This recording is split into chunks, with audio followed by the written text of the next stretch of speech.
Am Vatertag, da nimmt mich keiner in Beschlag, da hab ich frei den ganzen Tag. Heut ist mein Vatertag, heut ist mein Vatertag. Ob beim Reiberspiel auf alle Viere oder ob beim Spielzeug reparieren, wir schleppen auch die allerschwerste Sache. Und wir tun später Kennst du die anonyme Gitarriste zum Vatertag? Das war die Klappe. Liebe Pelzerinnen, liebe Pelzer, Freunde, Brüder, Väter und Männer.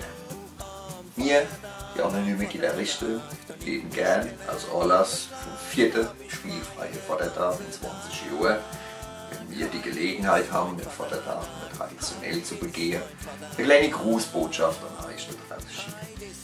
Traditionell zu begehen heißt, sich die Zeit zu nehmen, zusammenzusitzen und auch unter Männern sich zu erzählen, was dann so im letzten Jahr prägnant, hervorstechend, interessant, manchmal auch nicht immer schön gewesen war. Es reißen die Zeiten nicht ab, in denen man über uns Männer immer neue, immer Mistemols auskippt.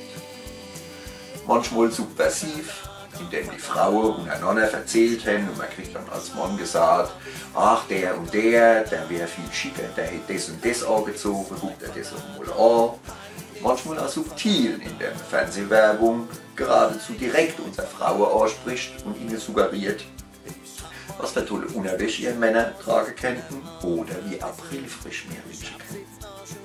Diese Mistemols auszusortieren und auch mal die Unwichtige von der Wichtigen zu trennen, ist der Vatertag ein hervorragendes Forum. Denn er wird ja nicht nur unter Männern, sondern unter Generationen von Männern begangen. Und ich bin, glaube ich, nicht ganz verkehrt, wenn ich sage, auch die Älteren unter uns haben schon hier mehr Mistemols gehabt und manchmal auch mit den Älteren zusammen aussortiert, auch weil es einfacher ist, nicht alles allein machen zu müssen. In diesem Sinne wünschen wir euch von der anonymen Gitarristen einen schönen Vatertag und eine schöne Zeit zusammen, auf dass ihr frisch gestählt dann wieder ein Jahr lang unter das schwere Joch der partnerschaftlichen Pflichten treten könnt und wir euch dann bei Konzerten immer mal von Zeit zu Zeit noch zur Seite stehen können. Ein schöner Gruß und ein schöner Vatertag von der anonymen Gitarristen und viel Spaß mit euch zusammen. Tschüss. Heut ist mein Vatertag, heut ist mein Vatertag.